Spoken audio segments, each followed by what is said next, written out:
Hello guys, welcome to my channel. I hope आप लोग अच्छे होंगे एंड जो ट्रबल रिकवरी एजेंट्स आपको दे रहे हैं उसके सॉल्यूशन के लिए हाजिर हूं मैं आपका दोस्त आशीष कुमार। जब तक आप मिनिमम अमाउंट अगर आप पे नहीं करते हो ना, मिनिमम आपका 38,354 है। अब जब तक उसको पेमेंट नहीं करा देते हो तब तक आपका कोई सेटलमेंट नहीं होगा। तो मैं तो अच्छा, आपको तो बता रहा अगर हूँ मैं सबसे इसे अगर पे कर दूंगा मिनिमम को तो मैं अगर आप ये मिनिमम अमाउंट अगर आप पे कर देते हैं तो उसके बाद आपका कोई मतलब चांसेस है कि सेटलमेंट होने का। दोस्तों, ये एसबीआई के एजेंट है जिनका कहना है कि सेटलमेंट कराने के लिए पहले आपको मिनिमम ड्यू पे करना पड़ेगा। बिना मिनिमम ड्यू पे करे सेटलमेंट नहीं हो सकती। इन्होंने अलग ही ट्रेनिंग ली है कलेक्शन की, या इनके टीएल ने अलग ही ज्ञान दे रखा है इन्हें।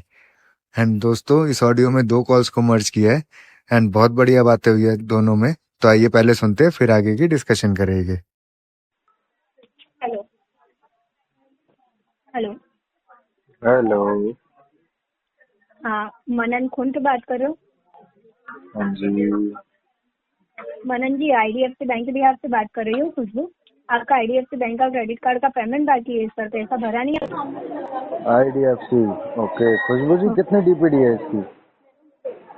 आपका जो टोटल है 45,030 रुपीज और मिनिमम है 3560। 3560 टोटल। अच्छा, ड्यू डेट क्या थी इसकी? ड्यू डेट क्या थी? ड्यू डेट जा चुकी है, 2 मंथ स्किप हो चुके हैं। तो 2 मंथ स्किप हो चुके हैं, मतलब बकेट 2 में है कि सभी है बकेट 1 में है? हाँ। एग्जैक्ट डीपीडी कितनी है इसकी? क्या? एग्जैक्ट डीपीडी कितनी है? डीपीडी, ड्यू पास डेज। डीपीडी क्या? डीपीडी हाँ, डीपीडी डीपीडी डीपीडी कितनी है? आपका जो पेमेंट है वो बताइए ना सर, कि डीपीडी कैसे भर रहे बताइए हो। मैडम। एक सेकंड चालू रखें।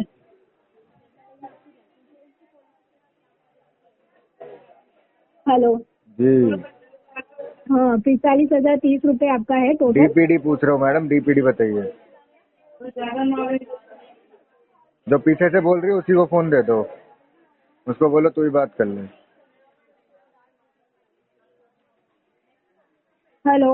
अरे जो पीछे से बोल रही है उसी को फोन दे दो ना, वही बात कर लेगी। उसी से बात कराओ, लाओ। हेलो, हाँ बोलिए। हेलो। हाँ जी बोलिए सर। क्या नाम है मैडम आपका? कोमल बात कर रही हूँ, बोलिए। मैडम पीछे से बोल रहे हो, उससे बढ़िया फोन कॉल हैंडल ही कर लो ना, ज्यादा इजी रहेगा आपके लिए भी। तो आपको ज्यादा डीपीडी का नॉलेज है तो पेमेंट करवा दो ना सर। डीपीडी पूछ रहा हूँ मैडम, डीपीडी बताने में भी पेट में दर्द होता है क्या? तो डाइजीन मैं खा भी तो लो फिर आपको डीपीडी बोल रही बता हूँ दो। सर, आपको ज्यादा चलो डीपीडी पेमेंट आरटीपी बैंकिंग है, का। फिर मौज करो। क्या? पेमेंट आरटीपी है। पेमेंट? आरटीपी है, आरटीपी। अच्छा। ओके। इतना नॉलेज है तो पेमेंट यानी इंटेंशनली नहीं भरवा रहे हो ना? बिल्कुल बिल्कुल सही पकड़ा मैडम, ठीक है, आपने बिल्कुल सही पकड़ा। ठीक वैसे है, ये ठीक कहाँ है। से नहीं नहीं, जानकारी हमको ली कोई आपने ये पकड़ने की वाली? जरूरत नहीं है, इंटेंशनली वही है ना नहीं कि वो सब तो ठीक नॉलेज है, है तो ये बैंक तो का बता पेमेंट दो नहीं आ मैडम, रहा ये है। जो आपने जानकारी सीखी है ज्योतिषी वगैरह की, जो विद्या ली है, वो कहाँ से ली है? सर वो आपको बताने की मेरे को जरूरत चलो नहीं है। चलो, वैसे हाथ उत भी देखते हो? कुंडली वगैरह चेक करते हो? जी? कुंडली वगैरह भी चेक करते हो क्या? नहीं नहीं, आप पेमेंट की बात कीजिए ना, कुंडलियों की क्यों बात कर रहे हैं नहीं, आप सर? ज्योतिषी हो ना मैडम, तभी तो कह रहे हैं अच्छा, टेंशन है, ये है वो वही है। तो बोल रही हूँ, इतना नॉलेज लेके बैठे हो तो इंटेंशनली नहीं भरवा रहे हो ना। अच्छा, मतलब जिसको नॉलेज है वो इंटेंशनली नहीं कर रहा। अरे डेफिनेटली, चलो, तो आप डेफिनेटली, क्यों इंटेंशन नहीं। मान लो, आप इंटेंशन ही डाल दो, हाँ छोड़ो। ठीक है, ठीक है, आपको कुछ रखिए रखिए, समझाने का फोन फायदा नहीं है। रखिए। इंटेंशनली डिफॉल्टर बनिए सर। बिल्कुल, thank you madam, proud to हाँ। Be defaulter. Hello. Hello. Good morning sir. Good morning. Sir मेरी बात मिस्टर आलोक खाड़े से हो रही है? आलोक खरे से। आप आलोक खाड़े बात कर रहे हो? सर मैं एसबीआई क्रेडिट कार्ड से फहद अशफाक बात कर रहा हूँ। बताओ। पेमेंट के रिगार्डिंग मैंने कॉल किया। आपका आउटस्टैंडिंग अमाउंट 1,06,643 है। मिनिमम अमाउंट आपका 38,354 है। पेमेंट कब कराओगे सर? 3 महीने बाद। कब? 3 महीने बाद। 3 महीने के बाद चूज कराओगे सर? क्योंकि अभी पैसे नहीं है। सर आपका 4 मंथ से पेमेंट पेंडिंग है सर। आपका पेमेंट लेट होने की वजह से आपका सिबिल पे इफेक्ट पड़ रहा है। हाँ तो अभी 4 महीने से पेंडिंग है ना, 3 महीने और राइट ऑफ हो जाएगा, उसके बाद सेटलमेंट करा चार लेगी मंथ से इसकी। पेमेंट पेंडिंग थे सर। हाँ तो और अब 3 महीने बाद जब एटलीस्ट एक सेटलमेंट अमाउंट कराएगी ना इसकी राइट ऑफ के बाद, तो ये क्लोज सर हो जाएगा। आपका आप सेटलमेंट नहीं हो सकता है सर। आप जब तक मिनिमम अमाउंट नहीं करवाओगे ना तब तक कोई सेटलमेंट नहीं हो सकता है सर। आप सेटलमेंट से अच्छा है सर। देखिए आप सेटलमेंट अगर करवाते हैं ना तो आपका सिबिल और खराब हो जाएगा। आपका मतलब मैं समझा अकाउंट नहीं भी आपकी बात, टेम्पर आप कह रहे हैं मिनिमम जब तक नहीं करूंगा तब तक मैं सेटलमेंट नहीं कर सकता। पहले मेरी बात सुनिए ना सर। हाँ आप सेटलमेंट की बात कर रहे हैं ना, आप सेटलमेंट की बात कर रहे हैं ना, सेटलमेंट। हेलो, आवाज आ रही है? हाँ सुन रहा हूँ बताइए। हाँ, आप सेटलमेंट की बात कर रहे हैं ना। सेटलमेंट अगर आप करवाते हैं तो आपका सिविल एकदम खराब हो जाएगा। नहीं ठीक है, वो चीज पहला तो बात मुझे ये पता है। है, सिविल वाली की सिविल खराब हो जाएगा, वो दूसरा ये है मिनिमम ड्यू कि वाली चीज नहीं पता थी मुझे जो आपने अभी बताई। वही तो बता रहा हूँ आपको, थोड़ा सा सब्र रखिए। दूसरा बात ये है कि आपका कार्ड जो है ना वो परमानेंटली ब्लॉक हो जाएगा और आगे चल करके आपको भी दिक्कत होगा। आप सेटलमेंट से अच्छा ईएमआई बनवा लीजिए। ईएमआई आप करवा लीजिए। उसका आपका जैसे अभी आपका ये आउटस्टैंडिंग अमाउंट 106 है तो आपका इससे सिविल भी खराब हो रहा है। ठीक है, और दूसरा ये है कि आपका 3.75% का इंटरेस्ट भी हर मंथ लग रहा है डेली बेसिस पे, और चार्जेस वगैरह भी लग रहा है। 18% जीएसटी भी आपका लग चुका है। हाँ अगर आप ईएमआई करवाते हैं तो ईएमआई करवाने के बाद आपका ना सिबिल पे कोई इफेक्ट पड़ेगा ना आपका उतना चार्ज वगैरह कुछ भी नहीं लगेगा। ठीक है, और सेटलमेंट खराब करवाओगे आप तो आपको दिक्कत होगी सर आगे। इसीलिए मैं आपके फायदे के लिए बोल रहा हूँ, क्योंकि आपका 1,06,000 1,00,000 मतलब सेटलमेंट कराने से बेहतर है कि आप ईएमआई करवा लो। नहीं दिक्कत ये है ना, मेरे पास एक इकलौता नहीं है ये, मेरे पास ना ऐसे कई लोन हो गए हैं, तो मैं उसे चाहकर भी पे नहीं कर पा रहा। ईएमआई भी बनवाऊंगा तो बात इतनी हो जाएगी कि दोबारा वो इतनी सारी ईएमआई हो जाएगी जो मैं भर नहीं सकता। सर तो देखिए इसीलिए ना ईएमआई मैंने अगर अपने एक आप भाई है मेरे, मैंने आशीष भाई, उनसे मैंने सजेस्ट किया था, तो उन्होंने, वो यही सर काम करते हैं शायद, तो सर उन्होंने मुझे देखिए बताया था ईएमआई कि ये थोड़े टाइम बाद सेटल सर करा लेना।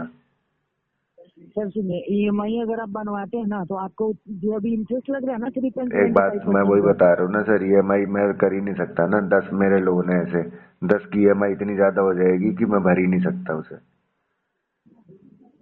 सर आपका इससे बहुत बेहतर है सर, इसीलिए मैं आपको नहीं बोल रहा हूँ मेरे को क्योंकि आपको निकलने का वैसा एक भी ही जरिया समझ में आया ना, एक ही बताया उन्होंने कि भाई सेटलमेंट करा के निकल जाना इससे बाहर। सेटलमेंट तो आपका नहीं हो सकता है सर। सेटलमेंट होगा तो आपका सिविल तो एकदम खराब हो जाएगा। वो तो उन्होंने बता दिया था सिविल खराब होगा, तो वो तो मैं माइंड मेकअप कर लिया सिविल है, खराब मुझे पता है कि सिविल खराब होगा, उससे कोई दिक्कत नहीं है अब।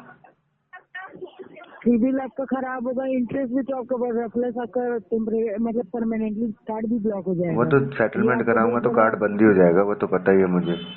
हाँ तो और सिविल भी तो आपका खराब होगा ये ना चीजें आगे तो चल उन्होंने करके। पहले ही बता दी थी मुझे कि अगर मैं सेटलमेंट कराऊंगा तो मेरा सिविल भी खराब होएगा, मेरा कार्ड भी बंद हो जाएगा। लेकिन उन्होंने ये कहा था जो इंटरेस्ट वगैरह लग रहा है वो तो राइट ऑफ के बाद बंद हो जाता है लगना, तो उसके बाद आप इसे 6 महीने बाद कराना सेटल, तो कोई दिक्कत नहीं आएगी। सेटलमेंट तो नहीं होगा सर, जहाँ तक मुझे पता है सेटलमेंट आपका नहीं हो पाएगा जब तक आप मिनिमम अमाउंट अगर आप पे नहीं करते हो ना। मिनिमम आपका 38,354 है। हम्म, अब जब तक उसको पेमेंट नहीं करा देते हो तब तक हम्म। आपका कोई सेटलमेंट नहीं होगा। तो मैं तो अच्छा, आपको तो बता रहा अगर हूँ मैं इसे अगर पे जब कर दूंगा मिनिमम को तो? मैं अगर आप ये मिनिमम अमाउंट अगर आप पे कर देते हैं तो उसके बाद आपका कोई मतलब चांसेस है कि सेटलमेंट होने का। इसका अच्छा 100% चांसेस मत रखिए कि हाँ मेरा सेटलमेंट हो ही जाएगा। अच्छा अच्छा। 50% रखिए, हाँ 50% रखिए ना। ठीक है, हम्म। क्योंकि सेटलमेंट बहुत मतलब खराब चीज है ना। सिबिल पे इफेक्ट पड़ता है, चार्जेस वगैरह भी लगते रहता है, आपका लेकिन कार्ड अगर भी मैं ब्लॉक हो जाएगा। सेटलमेंट जैसे मुझे कराना है और मैं मिनिमम जमा कर दूंगा तो फायदा क्या होगा? वो तो 38,000 रुपये उन्होंने तो बताया था मुझे, ये सेटलमेंट ही हो जाएगा इसका, 1 लाख वाले का 25-30 हजार में, क्या आप कह रहे हो सर देखिए, 38,000 जमा करने के आपकी लिए। सेटलमेंट देखिए ऐसे भी आप सेटलमेंट कराइएगा तो मिनिमम अमाउंट आपको देना ही पड़ेगा। ठीक है ना, तो जो जिसमें आपका जो सिबिल जो इसमें खराब होगा और आपका इंटरेस्ट भी वो तो बढ़ते ही मैंने रहेगा बताया ऐसा ना, तो। वो चीजें तो मुझे पता ही है, मिनिमम वाली बात बताओ, मिनिमम वाली नहीं पता मुझे। तो यहाँ पे जो आप सेटलमेंट करा रहे हैं ना मिनिमम अमाउंट दे के, आप सबसे अच्छा ईएमआई बनवा लो मिनिमम अमाउंट दे करके। वहाँ पे आपका हर चीज कम लगेगा, आपके सिबिल पे सर वो इफेक्ट तो भी मैं नहीं बता पड़ेगा, चुका ना, ईएमआई तो मैं चार्जेस बनवाने का वगैरह फायदा ही भी। नहीं ना, बोलने का फायदा ही नहीं, मैं भर ही नहीं सकता उसको। जो चीज मैं कर ही नहीं सकता उसके बारे में बात करके फायदा क्या? तो सेटलमेंट आपका नहीं हो सकता है सर। आप जब तक मिनिमम अमाउंट मतलब पे कर देते हो अभी फिलहाल के लिए, मैं आगे मतलब उसका आगे का जो प्रोसेस है वो मैं आगे कर देता हूँ। अगर हो जाता है तो अच्छा है, अगर नहीं होता है तो उसका नहीं तो अभी तो मतलब मैं कराना ही नहीं ना, अभी तो पैसे ही नहीं है ना मेरे पास, 3 महीने बाद कराना है। 3 महीने के बाद कराना है तो सर अभी के लिए मैं बता रहा हूँ आपको, अभी तो आपका 38,000 है। 3 महीने के बाद आपका पता नहीं 1 लाख पहुंच सकता है आपका, लेट पेमेंट की वजह से, कुछ इंटरेस्ट वगैरह की वजह से। चलो वो जो भी होगा तो देखेंगे, इसे 3 महीने बाद देखेंगे। बाकी आपने कोशिश बहुत अच्छी की अपनी तरफ से कस्टमर को पागल बनाने की, लेकिन आपको पता नहीं है सामने ना आपके पिताजी बात कर रहे हैं आपसे, जो रिकवरी के बारे में ना आपसे ज्यादा जानते हैं, पता है आपको। तो आप इस केस पे चुपचाप अपने मुंह को ना बंद करके आरटीपी डाल के डिस्पोजिशन में फंड इशू लिख के दूसरे केस पे काम करो। सर तो ये आपका पर्सनल फोन तो नहीं है ना सर? पर्सनल हो जो मर्जी हो, आप मैं आपको जो बता रहा हूँ ना वो सुनो। जो कस्टमर को आप गलत गाइड कर रहे हो ना कि मिनिमम पे करना जरूरी है, ये पे करना जरूरी है, वो पे करना जरूरी है, अपने टारगेट के चक्कर में, गलत गाइड नहीं हम कर रहा बोल हूँ तो रहा सर। हूँ, ये टारगेट के चक्कर में जो रॉन्ग इन्फॉर्मेशन देते हो ना आप कस्टमर को, वो किसी और को जाकर देना या किसी और को चलाने की कोशिश करना। Don't teach your father how to fuck, तो put the RTP on this case and fill the disposition with fund issue. पहले मेरी बात सुनो सर, ये आपका पर्सनल फंड तो नहीं था ना? पर्सनल फंड हो गया मेरा, मेरे पास है ना, मेरा पर्सनल फंड हो गया अभी। अब मेरा जब मन करेगा तभी से दूंगा, नहीं करेगा नहीं दूंगा। मेरा टेढ़ा कर लो, क्या टेढ़ा कर लोगे? अरे इस अमाउंट पे करा दो ना। मैं बोल तो रहा हूँ, मेरा टेढ़ा कर लो, क्या टेढ़ा करोगे? 1 रुपया जमा नहीं होगा इसमें। आरटीपी डाल दो। आरटीपी जानते हो? वो भी नहीं जानते, खाली मिनिमम ही पता है। मिनिमम ही पता है, आरटीपी नहीं पता? डीआरए करो, पता लगेगा आरटीपी के बारे में। बिना डीआरए के यहाँ मुंह उठा के आ गए हो, बैठ गए हो, कॉलिंग कर रहे हो कस्टमर को, पता कुछ है नहीं। थोड़ा तमीज से बात करो। आरटीपी पता है मुझे। आरटीपी पता ना तो डाल दो, उसको मेंशन कर दो इस केस पे। तुम्हारे लिए डेट है ये, तुम्हारे काम का नहीं है ये, राइट ऑफ के बाद सेटल होएगा। समझ गए? चलो ठीक है sir, have a nice day. ठीक है। सुना आपने दोस्तों, ये लोग अपना टारगेट पूरा करने के लिए कुछ भी बोल सकते हैं कस्टमर को। कोई मतलब नहीं है इन्हें कि ये सही बोल रहे हैं या गलत बोल रहे हैं। सिर्फ और सिर्फ इन्हें एक चीज से मतलब है कि कस्टमर को कुछ भी बोल के पेमेंट कराना है, बस। लेकिन इन्हें ये नहीं समझ में आता कि आज की डेट में ग्राहक जागरूक हो चुका है, ग्राहक को सब पता है कि क्या सही है और क्या गलत है। बाकी अगर आपको वीडियो इन्फॉर्मेटिव लगी हो या कुछ जानने या सीखने को मिला हो तो आप वीडियो को लाइक करें, चैनल को सब्सक्राइब करें, ज़्यादा से ज़्यादा शेयर करें। और अगर आपको हमसे कांटेक्ट करना हो या आप हमारी हेल्प चाहते हो अपने केस में तो आप हमें व्हाट्सएप कर सकते हो। हमारा व्हाट्सएप नंबर है 9643068076। आप हमें मेल भी कर सकते हो। मेल आईडी है settlementexpert48@gmail.com। अगर वीडियो इन्फॉर्मेटिव लगी हो तो वीडियो को लाइक करें, चैनल को सब्सक्राइब करें, ज़्यादा से ज़्यादा शेयर करें। एंड अगर आप हमसे कांटेक्ट करना चाहते हो तो डिस्क्रिप्शन बॉक्स में दी गई मेल आईडी पर कांटेक्ट कर सकते हो।